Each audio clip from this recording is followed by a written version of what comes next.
a bunch of different types of bias. I mean, we talked about loss aversion, talked about overconfidence bias, but there's one that I actually appreciate a little bit as long as you have a plan that goes with it, and that's mental accounting, right? We'll see folks allocate monies in their brain saying, this is for this is for that, this is my cash bucket, this is my growth bucket, this is my income bucket, which I think is a lot better than some of the other bias that you were talking about, because at least you have a sense like, I'm not going to risk this is what I'm going to let grow, this is what I'm going to use for income.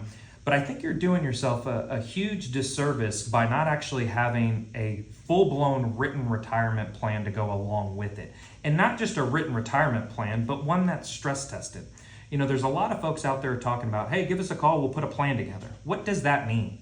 For us here at McClure Capital, what it means is understanding the total income sources that you have that are coming in right now.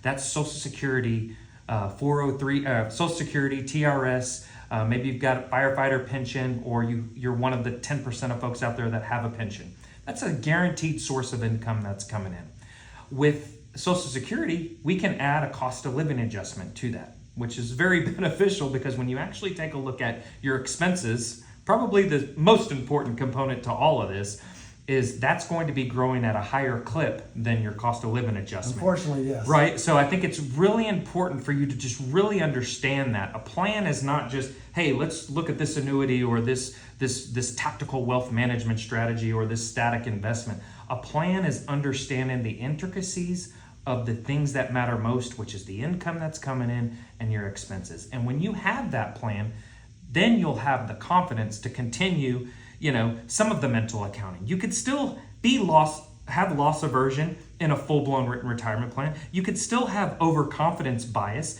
because you've segmented your portfolio in a way that you've taken care of the three most important buckets of your retirement plan.